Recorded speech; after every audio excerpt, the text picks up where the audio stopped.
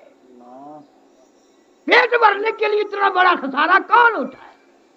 ہم تو پھانک کر پانی پی لیتے ہیں تاکہ جلدی اللہ اللہ کرنا شروع کر دیں۔ ان اکابر نے قربانیاں دی ہیں۔ مولانا یحییٰ علی پٹنہ والے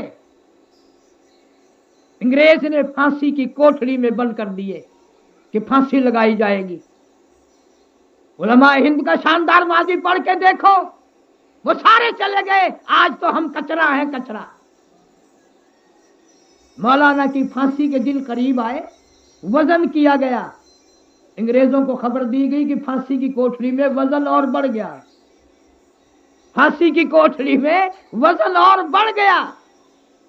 کسی نے پوچھا آپ کو پھانسی کا پتہ نہیں کہ ہے کہ پھر یہ وزن کیسے بڑھ گیا؟ اور فرمایا گھڑی گھڑی جن کے انتظار کر رہا ہوں کب وقت آئے اور کوئی عورت کے پیچھے کٹے گا، کوئی دولت کے پیچھے کٹے گا، کوئی حکومت کے پیچھے کٹے گا، میں قرآن کے پیچھے کٹوں گا، کب وہ وقت آئے اور کب میں اللہ کی راہ میں شہید ہو جاؤں۔ نعرہ تکبیر، علماء حق علماء دیوبند، علماء حق علماء دیوبند، نعرہ تکبیر۔ ہر دور میں ایک اللہ والے نے تاریخ کو پھر دوہرایا، پھر اس چراغ میں تیل ڈالا۔ اس زمانے میں مولانا حق نواز شہید مرحوم نے اس چراغ میں پھر تیل ڈال دیا۔ نعرہ تکبیر، حضرت مولانا حق نواز صاحب جزوی، حضرت مولانا حق نواز جزوی، علماء دیوبند، علماء حق، علماء حق علماء دیوبند، نعرہ تکبیر۔ مولانا یحییٰ علی کو بلایا،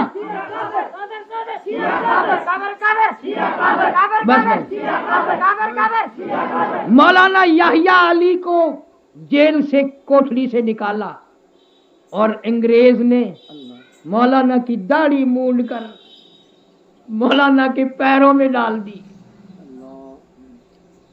یوں لکھا ہے کہ داڑھی کو یوں ہاتھ میں اٹھا کر روتے تھے، کہتے تھے تو جیت گئی، تو بازی لے گئی، تو اللہ کے نام پہ کٹ گئی، میں ابھی انتظار میں کھڑا ہوں، میرے سے پہلے اللہ کے نام پہ تو کٹ گئی۔ تاریخ کو روشن کیا ان اللہ والوں نے۔ صحابہ کرام نے ساری زندگی اشاروں پہ جان دے دی، قرآن کی ایک ایک آیت پہ صحابہ کرام نے عمل کر کے دکھایا۔ کس کس کا تمہارے سامنے تذکرہ کروں؟ اتنا بڑا مظلوم صحابی حضرت عثمان ابن عفان رضی اللہ تعالی عنہ۔ علامہ ابن کثیر رحمہ اللہ کی رائے ہے کہ قرآن کریم کی ایک آیت ایسی ہے پوری امت میں اس ایک جوان نے عمل کیا، ایک آیت ایسی ہے کہ پوری امت میں اور کوئی عمل کر نہ سکا۔ یا ایھا الذین آمنوا اصبروا وصابروا واتقوا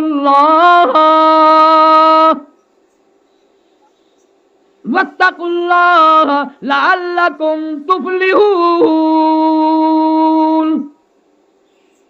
حضرت عثمان نے عمل کیا، فوج موجود ہے، لشکر موجود ہے، پولیس موجود ہے، فوج میں حضرت علی مرتضیٰ جیسے بہادر جرنیل موجود ہیں، سعد ابی وقاص جیسے جرنیل موجود ہیں، حضرت زبیر جیسے جرنیل موجود ہیں، لیکن فرمایا لوگوں مدینے میں کسی کو انگلی نہ لگانا، اگر مدینے میں کسی کی ایک انگلی لگانے سے، کسی کو تھپڑ مارنے سے خون کا قطرہ بھی مدینے کی گلی میں گر گیا، کالی کملی والے کے مدینے کی بے ادبی ہو جائے گی۔ نعرہ تکبیر، خلافت حضرت عثمان زندہ باد، سخاوت حضرت عثمان زندہ باد، شان صحابہ زندہ باد۔ مدینے کا احترام نبھا کے دکھایا، سب کچھ ہو سکتا تھا نہیں کیا، مدینے کی بے ادبی نہ ہو جائے۔ حضرت امیر معاویہ سب کا رضی اللہ تعالیٰ عنہ تشریف لائے اور آ کے فرمایا عثمان میں نے اندازہ لگا لیا تمہاری جان خطرے میں ہے. انہوں نے کہا پھر میری ساتھ شام چلو میں حفاظت کروں گا. اس نے کہا آئندہ یہ بات نہ کہنا کہ کیوں کہ مدینے والے سے بے وفائی کرانے آئے ہو, مدینہ چھوڑ کر چلا جاؤ. دوسری بات یہ کہ اگر نہیں جانا چاہتے تو ایک فوجی دستہ اپنے لیے رکھو, باڈی گارڈ جو حفاظت کرے. حضرت عثمان نے رو دیا اور فرمایا معاویہ اللہ نے بڑی دولت دی تھی, بڑا سرمایہ دیا تھا, سارا اسلام قرآن پہ خرچ کر دیا, اور اب میں یہ جائز نہیں سمجھتا کہ کوئی فوجی دستہ سرکار سے خزانے سے تنخواہ لے اور حفاظت میری کرے. ہائے ہائے, قومی خزانے سے تنخواہ لے, حفاظت میری کرے, میں آخری وقت میں پیسے کہیں اور سے دلوا کر اپنی حفاظت کراؤں. میری جانت کے خلاف ہے, میری شرافت کے خلاف ہے, میری ذات کے خلاف ہے, میری وفا کے خلاف ہے. وہ عثمان جو 18 دن کا پیاسا شہید کیا گیا. قرآن کریم کی تلاوت فرما رہے تھے, وہ تھوڑی سی گھیل اونگ آئی, گھر والی کو فرمانے لگے وہ میرا پجامہ لا کے دینا جو میں نے ایک عرصے سے خرید کے رکھا ہوا ہے. پوچھا کبھی تو پہنا نہیں, آج کیا ضرورت پڑ گئی؟ فرمایا تجھے پتا نہیں, بھوکا ہوں 18 دن کا, پیاسا ہوں. ابھی ابھی محمد عربی صلی اللہ علیہ وسلم کی زیارت ہوئی اور حضور نے مجھے فرما دیا عثمان آ جا, آج شام کا روزہ اکٹھے افطار کریں گے. آج میں اپنے نبی کے دسترخوان پہ جانے والا ہوں. پھر پجامے کا کیا کرو گے؟ فرمایا یقین ہو چلا کہ شہادت کا وقت قریب آ گیا, تہمت باندھے ہوئے ہوں, خنجر ماریں گے, تلوار ماریں گے, لوہے ماریں گے, انسان ہوں, تڑپوں گا, پھڑکوں گا, پھرکوں گا, ادھر ادھر ہونے میں, تڑپنے میں ایسا نہ ہو مارنے والوں کی نگاہ میرے شرمگاہ پہ نہ پڑ جائے, میرے ننگ پہ نگاہ نہ پڑ جائے, اس لیے پردے کا انتظام کر رہا ہوں. وہ عثمان جس کی میں بات کر رہا ہوں, یوں فرمایا آخری وقت میں, کبھی آپ لوگوں نے سنا اور سوچا نہیں ہوگا, یوں ہاتھ کیا اپنا, فرمایا یہ ہاتھ دیکھ رہے ہو میرا؟ سارے صحابہ کرام نے فرمایا ہاں دیکھ لیا. فرمایا یہ وہ ہاتھ ہے جب میں نے حضور صلی اللہ علیہ وسلم کی ذات اقدس پہ ایمان لایا تھا اور کلمہ پڑھا تھا, اور میں نے حضور کے ہاتھ پہ ہاتھ رکھ کر بیعت کی تھی. فرمایا قسم ہے پروردگار کی جس کے قبضے میں عثمان کی جان ہے, آج تک, اس دن سے لے کر آج تک میں نے ساری زندگی اس ہاتھ کو اس پردے کی جگہ, استنجے کی جگہ نہیں لگنے دیا. میں نے اس ہاتھ کا احترام کیا ساری عمر. شہید کر دیا گیا قرآن پڑھتا ہوا. کسی کا خون پتھر پہ پڑے گا, کسی کا خون زمین پہ پڑے گا, کسی کا خون لکڑی پہ پڑے گا, کسی کا خون کپڑے پہ پڑے گا. خدا کی قسم عثمان شہید ہوا, خون قرآن پہ پڑا. قرآن گواہ ہے عثمان کی شہادت کا. جامع القرآن اسی لیے نہیں بنا, ایسا قرآن سے پیار کیا, ایسی محبت کی, ساری زندگی قرآن کی تلاوت کی, ساری زندگی قرآن پہ خرچ کیا, ساری عمر قرآن پہ دولت خرچ کی, اور آخری وقت میں بھی اپنے خون کے چھینٹے بھی قرآن پہ بہا کر چلا گیا. اب بھی لوگ محمد صلی اللہ علیہ وسلم کے دیوانوں کو نہیں مانتے, اب بھی پروانوں کو نہیں مانتے, اب بھی پتہ نہیں ہے کہ صحابہ کرام ہیں کون. تم نے تو کبھی نہ سوچا, تم جتنے بیٹھے ہو مرید کئی پیروں کے ہوں گے, کسی کا پیر چشتی, کہ میرا پیر نقش بندی, کسی کا پیر سوروردی, کسی کا پیر قادری خاندان کا, اور تم نے صحابہ کرام کا پیر دیکھا ہے؟ امام الانبیاء ہے. تم قاریوں کے پیچھے نمازیں پڑھو گے, علماء کے پیچھے نمازیں پڑھو گے, اللہ والوں کے پیچھے نمازیں پڑھو گے. صحابہ کرام نے 23 برس تک محمد صلی اللہ علیہ وسلم کے پیچھے نمازیں پڑھی. ان کا امام اتنا اونچا, ایک صحابی کا ہاتھ پکڑ کر بادشاہ لوگ یوں سونگتے ہیں اور کہنے لگے یار یہ خوشبو ہم نے بڑی تلاش کی, مارکیٹ میں تو نہیں ملی, ہم نے بڑے بڑے مارکیٹوں میں خوشبوؤں میں تلاش کیا, یہ خوشبو ہمیں کہیں نہیں ملی. نوجوان رونے لگا, اور کہنے لگا مجھے یہ خوشبو جہاں سے ملی تھی وہ دکان بند ہو گئی۔ اس نے کہا کیا ہوا؟ کہنے لگا میں مدینے پاک میں بیمار پڑا تھا، مجھے پوچھنے کے لیے محمد صلی اللہ علیہ وسلم تشریف لائے، میرا ہاتھ پکڑ کے فرمایا تیرا کیا حال ہے؟ اس دن سے لے کر آج تک میرے ہاتھ سے خوشبو آتی ہے۔ ان کے تو بچوں کے بھی مقدر نرالے۔ تمہارے یہاں بچے پیدا ہوتے ہیں، ساری مخلوق کے یہاں بچے پیدا ہو رہے ہیں، کوئی بچہ پہلی نگاہ ڈاکٹر پہ پڑتی ہے یا پہلی نگاہ دائی پہ پڑتی ہے یا کسی اور پہ پڑے گی۔ خدا کی قسم صحابہ کرام کے یہاں جب بچے پیدا ہوتے تھے نہایا دھلایا اور جا کر کے رحمت کائنات صلی اللہ علیہ وسلم کی جھولی میں رکھ دیا کرتے تھے۔ صحابہ کرام کے بچوں مبارک ہو، تم نے دنیا میں آتے ہی پہلا دیدار محمد کریم صلی اللہ علیہ وسلم کا کر لیا۔ آپ اپنے منہ مبارک میں کوئی چھہارا کھجور چبا کر بچے کے حلق میں ڈال دیتے۔ صحابیات کہتی ہیں ہمیں اپنے بچوں کے منہ میں سے 6 مہینے نبوت کی خوشبو آیا کرتی تھی۔ صحابہ کہتے ہیں ہمیں مدینے میں جب حضور صلی اللہ علیہ وسلم کو تلاش کرنا پڑتا تو کبھی پوچھتے نہیں پھرے کہ بھئی کہاں ہوں گے، کہاں ملیں گے، یوں کہتے ہیں ہم مدینے میں کھڑے ہو کر یوں ہوا سونگتے، اس طرح کر کے۔ تو میرے پیارے بھائیو، آپ نے یہ بیان سنا اور یہ بیان آپ کو کیسے لگا؟ اگر بیان اچھا لگا ہے تو ہمارے چینل کو لائک کرے، شیئر کرے، سبسکرائب کرے، اپنے دوستوں کے ساتھ بھی اس بیان کو شیئر کرے۔ اب دیجیے اجازت، ملتا ہے انشاءاللہ اگلی ویڈیو میں۔ السلام علیکم ورحمۃ اللہ۔